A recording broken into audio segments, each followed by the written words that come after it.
Salut l'ami, j'espère que vous allez bien, moi ça va top aujourd'hui et je vous retrouve pour vous parler des énergies astrologiques de la lune en balance.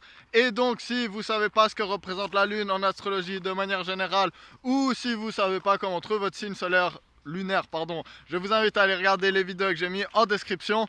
Et moi je vais commencer cette vidéo sur la lune en balance par vous donner une petite paire de personnes par signe solaire en fait, donc on va faire les 12, comme ça vous verrez un peu le lien entre toutes ces personnes qui ont la lune en balance et des signes solaires différents.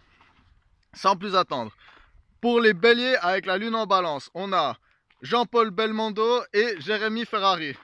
Pour les taureaux lune en balance, on a Jean Lassalle, ce sacré Jean Lassalle, et Christian Clavier. Chez les gémeaux lune en balance, on a Jordan Peterson et Jamel Debbouze. Pour les cancers, lune en balance, on a Ariana Grande et Nikola Tesla. Chez les lions, on a Edward Norton et Fidel Castro. Chez les vierges, avec la lune en balance, on a Mylène Farmer et Ray Charles. Pour les doubles balance, lune en balance, on a Sting et Arthur Rimbaud. Pour les scorpions, lune en balance, on a Leonardo DiCaprio et Emma Stone. Chez les sagittaires, lune en balance, on a Jay-Z et Walt Disney. Pour les capricornes, lune en balance, on a Nicolas Cage et Sergio Leone. Pour les verseaux, lune en balance, on a Dr. Dre et Alex Jones. Et pour finir avec les poissons, lune en balance, on a Justin Bieber et Didier Raoult, ce bon vieux Didier Raoult. Du coup, cette énergie, je la trouve vraiment magnifique et super intéressante en fait. Je m'entends bien avec les gens qui ont cette énergie. Et en plus, ma maman a la lune en balance, donc c'est forcément une énergie. Moi étant en cancer, on sait que la maman c'est très important et la lune c'est la manière de vivre sa féminité. Donc c'est un grand modèle que j'ai du féminin, c'est la lune en balance en fait. Alors, la balance, on va revenir un peu sur ce signe. La balance c'est un signe qui est régi par Vénus. Vénus, on le sait, c'est la planète de la beauté, de l'amour, de l'argent aussi, et puis de la sensualité, ce genre de choses en fait. Et elle régit aussi le taureau. Et moi j'ai toujours l'impression en fait que la distinction entre le taureau et la balance, c'est que le taureau il est plus dans l'aspect terre, donc matériel, donc vraiment la beauté, les œuvres d'art, la beauté artistique, mais aussi le côté argent en fait, même si la balance s'intéresse aussi à ces sujets. Tandis que la balance, dans le côté vénusien, elle sera plus dans le côté relationnel en fait, le côté romantique, le côté apporter de la douceur en fait pour rencontrer l'autre. Du coup, la lune en balance c'est une très belle énergie parce qu'on sait Vénus et la lune c'est des planètes en fait. Certains disent que Vénus c'est l'octave inférieure de la lune. Donc c'est des planètes qui sont un peu dans le même registre en fait, on pourrait dire. Et du coup, les gens qui ont la lune en balance, déjà on le sait, la balance c'est un signe d'air, ils vont avoir un côté très intellectuel.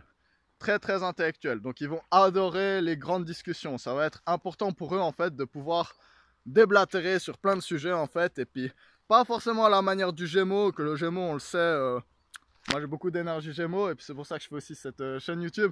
On a tendance à parler pour rien dire en fait.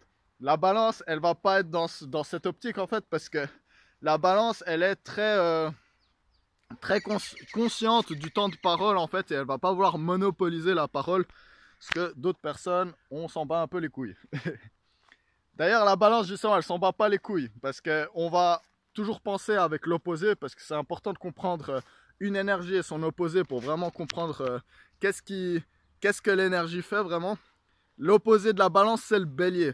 Le bélier, c'est j'ai une pulsion, j'y vais, je fonce. Je me pose pas de questions. Il n'y a pas de temps à se poser de questions. Se poser des questions, c'est perdre du temps en fait. Et perdre du coup des potentialités d'action.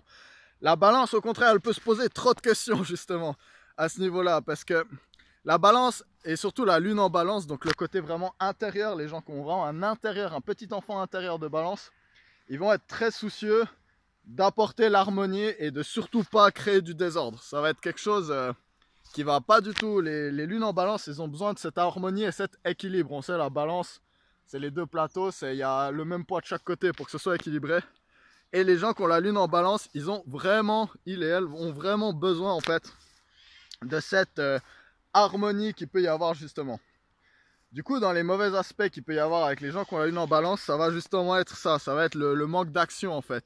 Trop d'hésitation, trop de questions, et puis des fois, surtout selon les aspects qu'il y a avec les autres énergies, les autres planètes, ça peut créer un peu des difficultés en fait. Parce que justement, les gens qui ont la lune en balance, ils vont avoir tendance à trop s'effacer pour justement créer cette harmonie avec l'autre, avec les autres, voire même à trop se poser de questions, notamment au niveau de la réputation et toutes ces choses. Même si ça, je trouve que c'est plus typique des soleils en balance en fait. Les lunes en balance, ils ont besoin des choses qui sont belles. Ça, c'est quelque chose de très important pour les personnes qui ont la lune en balance. Et pas seulement les choses, mais des personnes aussi. Parce que lune en balance, on sait la balance, c'est les relations. Lune en balance va vraiment se construire au travers des relations interpersonnelles qu'ils et elles vont avoir en fait. Donc surtout les relations amoureuses. Même si ça va dépendre de l'étape de vie et des autres énergies, bien sûr, c'est très relatif. L'astrologie, je le rappelle, on parle toujours en absolutisme, mais c'est très complexe. C'est des tout petites tendances, mais qui font que sur une très grande échelle, sur des millions et des milliards de personnes, on peut reconnaître ces choses en fait.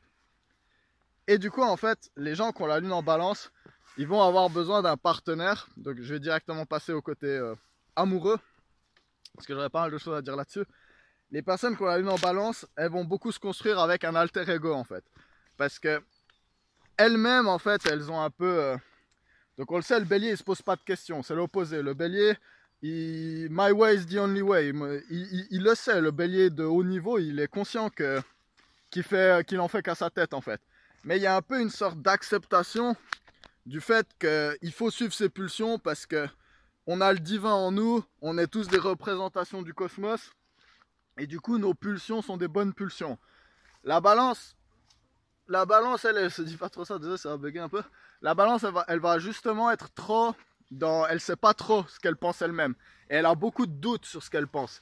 Elle va pas forcément se dire, ah oui, mes pulsions, elles sont légitimes.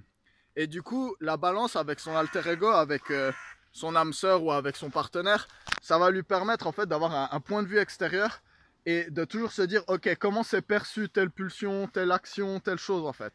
Et ils vont mettre un grand accent justement à essayer de trouver quelque chose qui va être harmonique pour la société en fait. Ils vont pas aimer agir vraiment dans leur pulsion. Je me répète un peu, mais on se comprend. Du coup, en fait, dans les relations, les gens qui ont la lune en balance, ils vont vraiment chercher à comprendre l'autre, vraiment à le comprendre dans son individualité. Et ils vont vraiment mettre un accent. Il y a toujours dans une relation de couple, il y a toujours moi, toi et le couple en fait. Et les gens qui ont la lune en balance, ils vont mettre vraiment un accent très particulier sur l'énergie du couple. C'est ok, il y a toi, il y a moi, mais là on forme un duo. Et puis il faut que le duo soit gagnant dans toutes les interactions qu'on a justement. Donc les gens qui ont la lune en balance, ils vont être vraiment très cool à être en couple avec. Ça c'est peut-être parce que j'ai la lune en gémeaux, du coup forcément c'est un bon aspect. Mais je trouve que c'est des personnes qui sont vraiment... elles cherchent le compromis. Et ça c'est une bonne chose, surtout dans ce côté intérieur, parce que s'ils arrivent justement à comprendre qu'ils sont si légitimes, donc c'est le problème un peu avec les relations toxiques où ils peuvent mettre trop d'énergie pour essayer d'harmoniser une relation avec quelqu'un qui s'en bat les couilles. Et ça, c'est pas top pour eux, hein, c'est beaucoup d'énergie perdue. C'est des personnes qui vont être vraiment super douces en fait, super intéressantes à discuter. Donc il va vraiment y avoir des tonnes de conversations et puis vraiment... il y a un raffinement avec l'énergie de la balance et la balance lunaire justement qui est très prononcé. Donc ça va être des beaux intérieurs, ça va être des personnes qui vont trouver très intéressant de faire des soirées justement où il y aura des gens qui vont être invités, ou ils vont faire, une fois que eux ils sont dans leur énergie de couple, ils vont aussi adorer faire rencontrer des personnes, justement se dire ah tel ami de mon copain il irait super bien avec ma copine à moi, et puis ah le frère de tel et tel il irait bien avec la cousine de blablabla. Ça va être hyper cool pour eux en fait de créer des couples et de trouver justement des paires d'énergie qui se complètent bien et puis de les mettre ensemble. Un truc qui est assez significatif chez les gens qui ont la lune en balance, c'est, on sait la balance c'est un signe qui est doux, donc surtout le signe solaire, ils vont pas aimer le conflit parce que le conflit c'est mal vu et puis qu'il faut pas être mal vu quand on est une balance. On sait que la balance de bas niveau c'est quelqu'un d'hyper superficiel en fait, et puis qui va tout faire pour la réputation et puis qui va détester justement être mal perçu. Les gens qui ont la lune en balance, c'est différent en fait. Parce que c'est pas forcément qu'ils s'en foutent de leur réputation, mais c'est que ils ont un tel besoin d'harmonie et d'équilibre et d'égalité. Pas l'égalité du verso où tout le monde est pareil, mais ils vont détester quand il y a des rapports de force en fait dans une relation et qu'il y a quelqu'un qui tire trop la couverture sur lui et qui n'est pas réciproque. La réciprocité, c'est quelque chose d'hyper important pour les gens qui ont la lune en balance. Du coup, ça peut être des gens qui ont des méga colères. Les gens qui ont la lune en balance, ils peuvent vraiment péter les plombs si jamais ils voient que la personne, elle joue pas le jeu de l'équilibrage de la relation en fait. Donc voilà. Faut pas faire ça avec les lunes en balance parce que vous verrez leur colère, elle est assez forte. Elle peut être très puissante justement. Surtout dans les débats ou ce genre de choses. Donc voilà pour les énergies de la lune en balance. J'espère que vous aurez aimé cette vidéo. Je pense que j'ai à peu près tout dit, mais il y a beaucoup de choses à dire. Donc peut-être un jour je referai une série de vidéos pour un peu parler des choses que j'ai pu oublier de dire dans celle-là. En tout cas, je vous retrouve prochainement pour les mystiques et magnétiques personnes qui ont la lune en scorpion. D'ici là, j'espère que vous vous portez bien. Moi, je vais continuer mon tour dans la forêt. Et en tout cas, apportez l'équilibre dans votre couple, dans vos relations en fait. Très important, et harmonisez tout ça et inspirez-vous des gens qui ont la lune en balance. Allez, ciao la mif.